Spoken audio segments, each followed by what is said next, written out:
സുഹൃത്തുക്കളെ, കൊൽക്കത്തയിലെ നമ്മുടെ ആദ്യത്തെ യാത്ര വിക്ടോറിയ മെമ്മോറിയൽ കാണുവാൻ വേണ്ടിയിട്ടാണ്.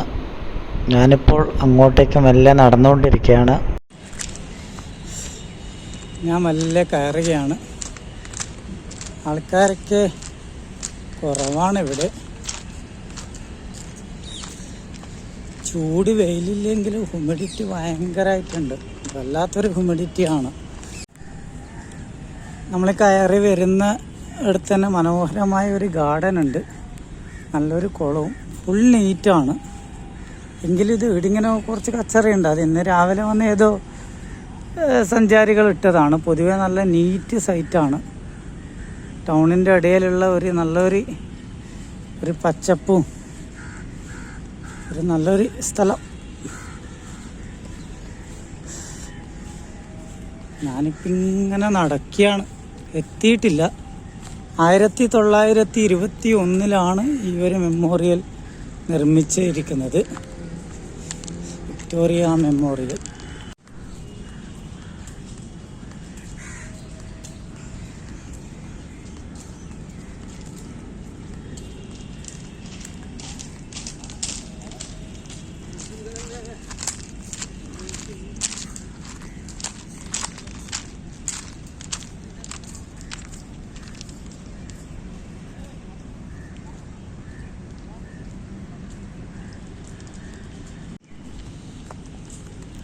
ഫുൾ മാർബിളാണ്.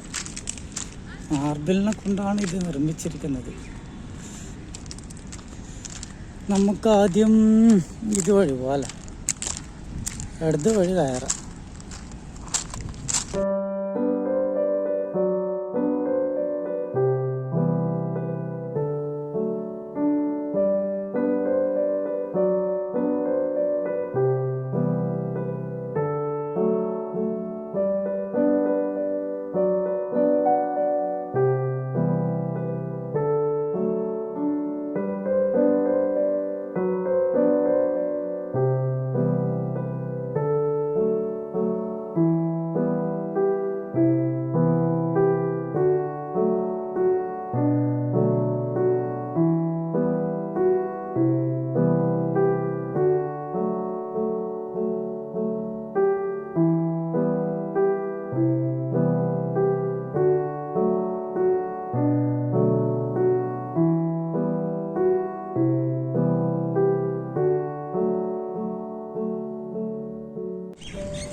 ഞാൻ അതുവഴി കയറാൻ വേണ്ടിയിട്ട് നോക്കിയതാണ്. പക്ഷെ അന്നേരം എന്നോട് പറഞ്ഞു അതുവഴി ഇറങ്ങുന്നതാണ്, ഇതിൻ്റെ ഒന്ന് വളഞ്ഞിട്ട് പോകണമെന്ന്. അപ്പം ഞാൻ എന്ത് ചെയ്യുന്നു, നല്ല നടക്കാൻ തുടങ്ങിയിട്ടുണ്ട്.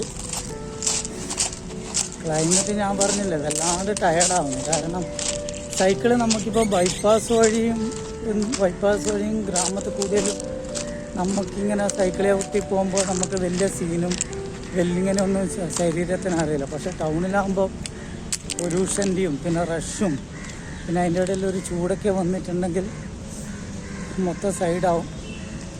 ചെന്നൈയിൽ നിന്ന് ട്രിച്ചിൽ നിന്നാൽ ആകെ ഞാൻ തളർന്നു പോയിന്. ശരിക്കും ടൗണിലൊക്കെ നമ്മൾ മറ്റൊരു സ്ഥലം പോലെയല്ല, ടൗണിലൊക്കെ എക്സ്പ്ലോർ ചെയ്യണമെങ്കിൽ ആകെ പിരാന്താവും സത്യം പറഞ്ഞാൽ. അപ്പോൾ ഇതും ഞാൻ വിചാരിക്കുന്ന കൊൽക്കത്തയിൽ 1-2 പിന്നെ നമ്മൾ ഹൗറ ബ്രിഡ്ജൊന്ന് പോകാനുണ്ട്. ഹൗറ ബ്രിഡ്ജിൽ ഒന്ന് കയറി ഇറങ്ങിയിട്ട് കൊൽക്കത്തയിൽ അധികം കവർ ചെയ്യേണ്ട ഒരു പ്ലാൻ നിലവിലില്ല എനിക്കിപ്പോൾ. കാരണം നടക്കൂല, നമ്മുടെ ആരോഗ്യം പോയിപ്പോകും. നമ്മൾ വെറുതെ ഇത്രയും നമ്മൾ ചവിട്ടിയിട്ട് ആകെ സൈഡായി പോകും. അങ്ങനത്തെ ഒരവസ്ഥയായിരിക്കും ഉണ്ടാവുക. കാരണം നമുക്ക് ഒരുപാട് ഓടാനില്ലല്ലേ. അപ്പോൾ പിന്നെ കുറേ ആൾ പല രീതിയിൽ അഭിപ്രായങ്ങൾ വരുന്നുണ്ട്, ഒരു ഡോക്യുമെൻ്ററി ടൈപ്പൊക്കെ വീഡിയോ.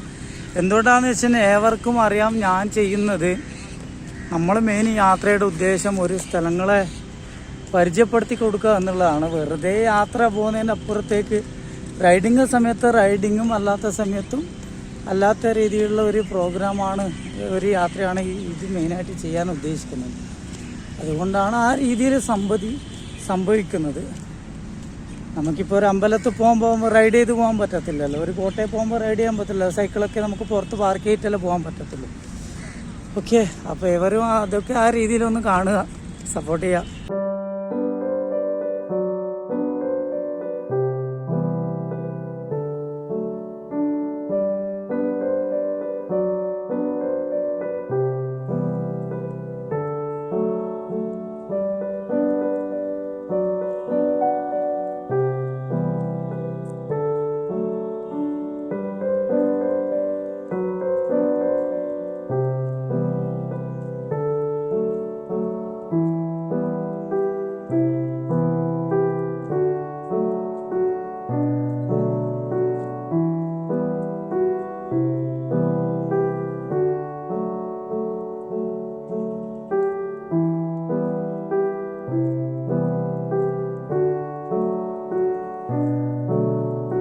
മറ്റൊരു കുളവും കൂടിയുണ്ട്, നല്ല അടിപൊളി. ഞാനിവിടെ ആദ്യമായിട്ട് വന്നത് എനിക്ക് തോന്നൊരു 8 വർഷം മുന്നേ ആണ് ഏകദേശം. അന്ന് അതാണ് എനിക്ക് ഓർമ്മ കിട്ടുക. അന്ന് നമ്മൾ അപ്പുറം വഴി മെയിൻ എൻട്രൻസ് വഴി തന്നെയാണ് ഞാൻ കയറിയത്. ഇതിപ്പോൾ ഞാൻ വേറെ റൂട്ട് വന്നുകൊണ്ട് ഇതിൻ്റെ പിറകുവശത്താണ് ഞാൻ എത്തിയിരിക്കുന്നത്. 2 വഴിയുണ്ട്.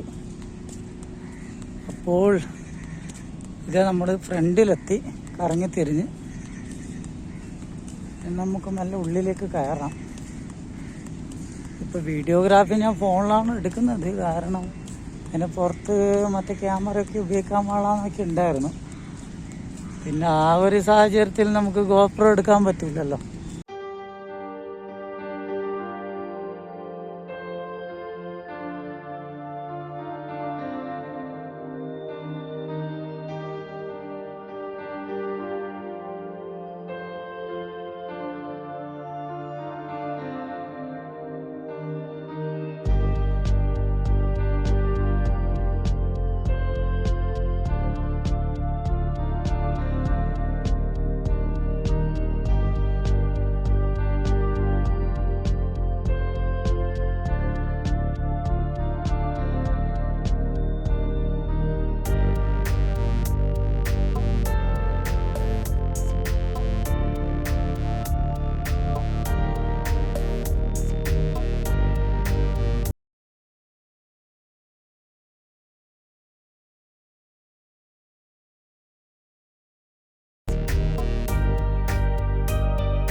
സുഹൃത്തുക്കളെ, അപ്പോൾ ഇനി കൂടുതലായിട്ട് കൊൽക്കത്തയിൽ കവർ ചെയ്യണോ വേണ്ടിയോ എന്നുള്ള എൻ്റെ ഒരു തീരുമാനമായിട്ടില്ല. സത്യം പറഞ്ഞാൽ നോക്കാം. നേരത്തെ സൂചിപ്പിച്ച പോലെ ഒന്ന് ഹൗറയിൽ പോകണം. ഹൗറ വഴിയുള്ള ഒരു റൈഡ് വീഡിയോ എടുക്കാൻ പറ്റുമെങ്കിൽ എടുക്കും. ഓക്കെ, അങ്ങനെയാണുള്ളത്. ഒന്നുമില്ലെങ്കിൽ നാളെ തന്നെ ഇവിടെ നിന്ന് തിരിച്ചു പോവും. ഞാനിപ്പോൾ ഒന്ന് പ്ലാൻ ചെയ്തിരിക്കുന്നത്. ഒന്നും സത്യം പറഞ്ഞാൽ ഒന്നും ഫൈനൽ ആയിട്ടില്ല. തീരുമാനമല്ല ഇന്ന് രാത്രിയോട് കൂടിയിട്ടുണ്ടാവും. നോക്കാം. ആരെയൊക്കെ പ്രശ്നം നിലവിലില്ല. പക്ഷേ ഞാൻ പറഞ്ഞ പോലെ ടൗണിൽ കൂടുതൽ എടുക്കുമ്പോൾ വല്ലാണ്ട് തലവേദന എടുക്കും. അതൊരു മെയിൻ സീനാണ്. വേറെ ബുദ്ധിമുട്ടൊന്നുമില്ലെങ്കിൽ നമുക്ക് നോക്കാം. അപ്പോൾ ഓക്കെ, ബൈ.